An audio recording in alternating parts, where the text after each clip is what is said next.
यही योगी जिसको आप लोग साधु संत कहते हो, हम तो हुमायूं का बेटा अकबर कहते हैं। क्योंकि ऐसे तमाम कालनेमी होंगे जो धर्म की आड़ में सनातन धर्म को कमजोर करने की साजिश रच रहे होंगे।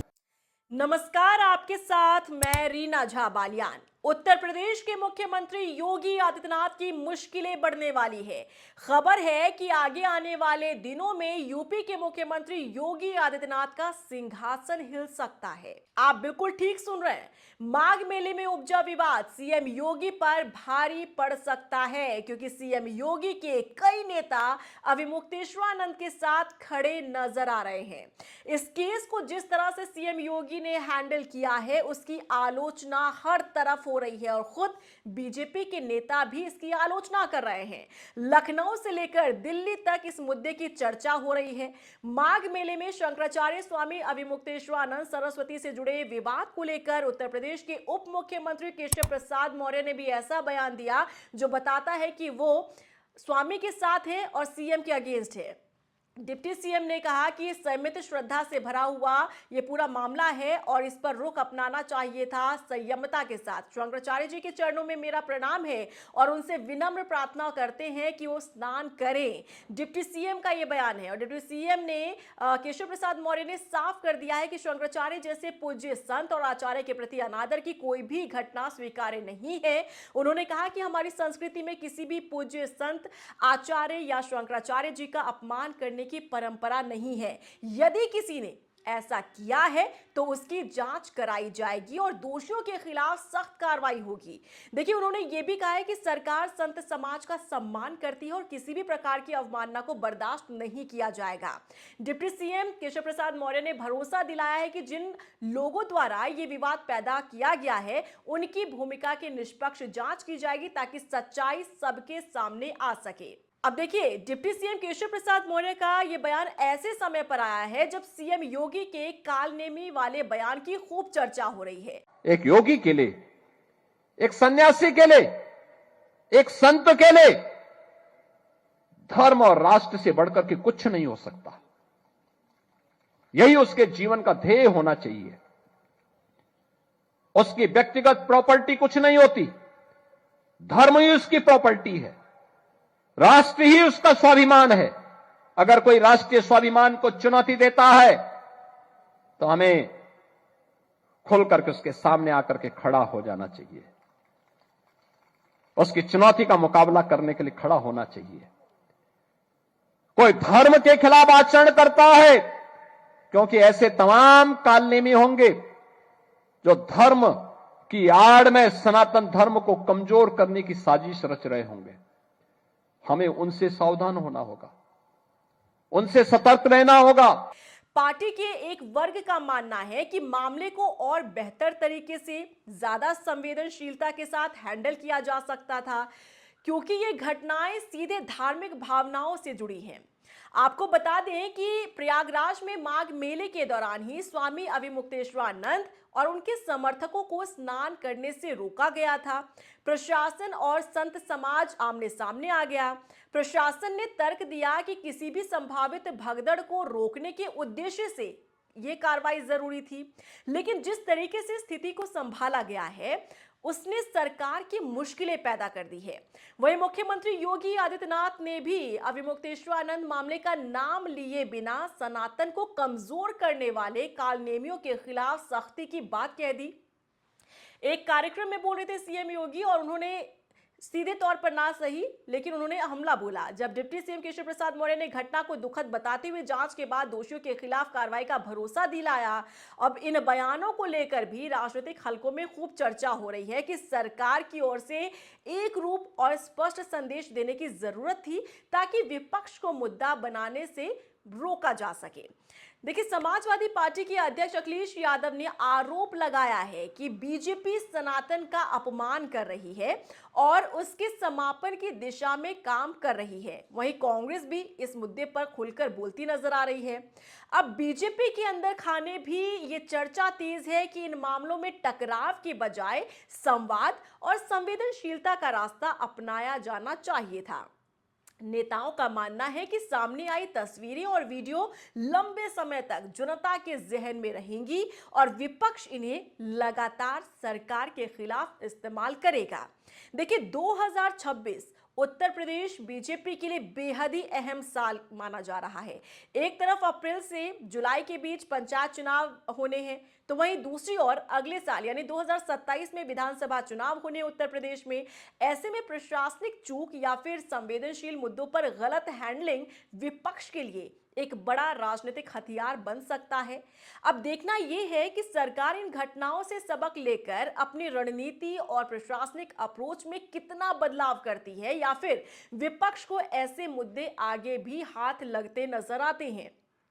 लेकिन उत्तर प्रदेश में योगी आदित्यनाथ और स्वामी अविमुक्तेश्वरानंद जिस तरह से आमने सामने आ गए हैं, ऐसे में माना जा रहा है कि उत्तर प्रदेश में योगी आदित्यनाथ की कुर्सी पर खतरा मंडराता हुआ नजर आ रहा है। क्योंकि माघ मेले में जब से ये विवाद उपजा है, तब से ही स्वामी अविमुक्तेश्वरानंद को संत समाज का समर्थन मिल रहा है। संत समाज खुलकर इस पूरे मुद्दे पर बोलते हुए नजर आ रहे हैं और सीएम योगी को आड़े हाथों लेते नजर आ रहे हैं। और आप अगर राजनीति में दिलचस्पी रखते हैं, अगर आप राजनीति को समझते हैं, तो आपको ये जरूर पता होना चाहिए कि चुनाव के समय पर साधु संत समाज का समर्थन किसी भी सियासी दल को कितना बड़ा फायदा पहुंचा जाता है। अब देखिए, 2027 में विधानसभा चुनाव होने हैं। सबसे बड़ा राज्य है, सीट के लिहाज से अगर हम देखें तो सबसे बड़ा राज्य है उत्तर प्रदेश, और कहा जाता है जिसने उत्तर प्रदेश जीत लिया, यहीं से दिल्ली का रास्ता भी होकर निकलता है। अब 27 चुनाव से पहले ही इस तरीके का माहौल जिस तरह से बना है, सीएम योगी एक तरफ और उनके सामने स्वामी अविमुक्तेश्वरानंद आ गए हैं। एक कार्यक्रम में खुलकर बोलते हैं सीएम योगी, बिना नाम लिए कालनेमी कहा जाता है, यानी कालनेमी जो कि ढोंगी अपने आप को साधु बता रहे हैं। अब नाम तो हालांकि उन्होंने अविमुक्तेश्वरानंद का नहीं लिया, लेकिन सियासी जानकार ये कह रहे हैं कि सीएम योगी एक तरीके से प्रहार अविमुक्तेश्वरानंद पर करते हुए नजर आए। तो वहीं दूसरी तरफ देखिए, सरकार के ही कुछ नेता, कुछ मंत्री ऐसे बयान दे रहे हैं जो ये साफ संदेश दे रहा है कि वो स्वामी अविमुक्तेश्वरानंद के साथ खड़े हैं। लखनऊ से लेकर दिल्ली तक बीजेपी के जितने भी नेता हैं वो खुलकर बात कर रहे हैं, और उनका ये कहना है कि इस पूरे मुद्दे को बहुत ही शालीनता के साथ और संवेदनशीलता के साथ हैंडल किया जाना चाहिए था। बजाय इसके प्रशासन ने जिस तरीके से कड़ाई दिखाई इस पूरे मामले में, योगी सरकार ने जिस तरीके से सख्ती दिखाई है, ये बिल्कुल भी बर्दाश्त नहीं किया जा सकता। अब डिप्टी सीएम केशव प्रसाद मौर्य का जो बयान सामने आया है, उनका जो कुछ कहना है, वो साफ संकेत ये दे रहा है कि वो स्वामी अविमुक्तेश्वरानंद के साथ खड़े हैं। और सीएम योगी ने जिस तरह से फैसला लिया इस पूरे मामले को लेकर, उस पर वो आलोचना कर रहे हैं। बीजेपी के कई नेता खुलकर बात कर रहे हैं इस मुद्दे की और आलोचना करते हुए नजर आ रहे हैं। यानी कि सीएम योगी इस पूरे मामले को लेकर अकेले पड़ते हुए नजर आ रहे हैं। सीएम योगी के साथ आज कोई भी खड़ा नहीं है, चाहे वो साधु संत समाज हो या फिर बीजेपी के तमाम नेता हो। लखनऊ से लेकर दिल्ली तक बीजेपी के तमाम नेता स्वामी अविमुक्तेश्वरानंद के साथ खड़े हो रहे हैं।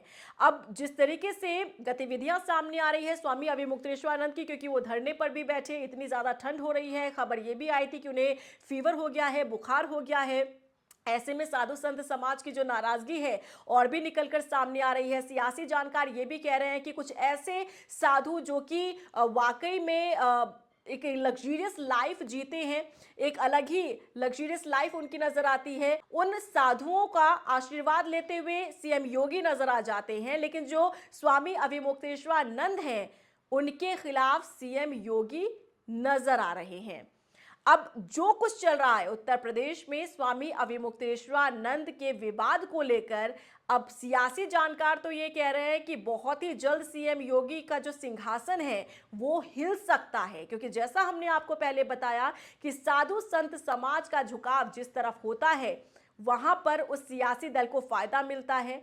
अब आप पहले से ही जानते हैं कि सीएम योगी को हटाने के लिए न जाने कब से मशक्कत की जा रही है। दिल्ली के भी कई ऐसे बड़े नेता हैं जो ये चाहते हैं कि उत्तर प्रदेश में सीएम योगी की कुर्सी हिला दी जाए, उन्हें सिंहासन से उठा दिया जाए, लेकिन अभी तक ऐसा मुमकिन हो नहीं पाया है। लेकिन अब उत्तर प्रदेश के अंदर जो कुछ गतिविधियां चल रही है, इसके बाद ये माना जा रहा है कि एक बड़ा खतरा मंडराता दिख रहा है सीएम योगी की कुर्सी पर, क्योंकि स्वामी अवधूतेश्वरानंद पीछे हटने को तैयार नहीं है। सीएम योगी बिना नाम लिए उन्हें कालनेमी बता रहे हैं। दूसरी तरफ सीएम योगी के जो साथी हैं, जो सरकार में साथ चल रहे हैं, वही अब स्वामी अवधूतेश्वरानंद को सपोर्ट कर रहे हैं और कह रहे हैं कि ये जो पूरा मामला जिस तरह से हैंडल किया जा रहा है उस तरह से हैंडल नहीं होना चाहिए था।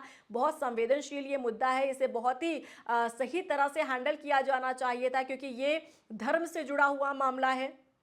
अब ऐसे में देखना होगा कि उत्तर प्रदेश के भीतर सीएम योगी और स्वामी अवधूतेश्वरानंद के बीच की जो लड़ाई है आखिर कहां तक पहुंचती है। क्या इसे सही तरह से हैंडल कर लिया जाएगा या फिर ये पूरी लड़ाई सीएम की कुर्सी को हिलाकर रख देगी। आपका क्या रिएक्शन है, कमेंट सेक्शन में जरूर बताइएगा। साथ ही साथ ये भी बताइएगा कि माघ मेले से जो ये विवाद उपजा है, इसे लेकर आपका रिएक्शन क्या है। और साथ ही ये भी रिएक्शन दीजिएगा कि आखिर माघ मेले में जिस तरीके से पूरा मामला और जिस तरीके से पूरा विवाद उपजा, क्या आपको लगता है सही है। क्योंकि देखिए, प्रशासन ये दलील दे रहा है कि ज्यादा भीड़ ना हो जाए और वहां भगदड़ जैसी स्थिति ना बच जाए। इसे देखते हुए माघ मेले में स्वामी अवधूतेश्वरानंद के उस काफिले को रोका गया था, उनके समर्थकों को रोका गया था। लेकिन इस पूरे मामले ने एक नया मोड़ ले लिया है, जो कि उत्तर प्रदेश की सियासत से जोड़कर अब इसे देखा जा रहा है और कहा जा रहा है कि ये मामला इतना ज्यादा बढ़ जाएगा कि आगे आने वाले समय में उत्तर प्रदेश के मुख्यमंत्री योगी आदित्यनाथ का सिंहासन भी हिल सकता है। आपका क्या रिएक्शन है इसे लेकर कमेंट सेक्शन में जरूर बताइएगा।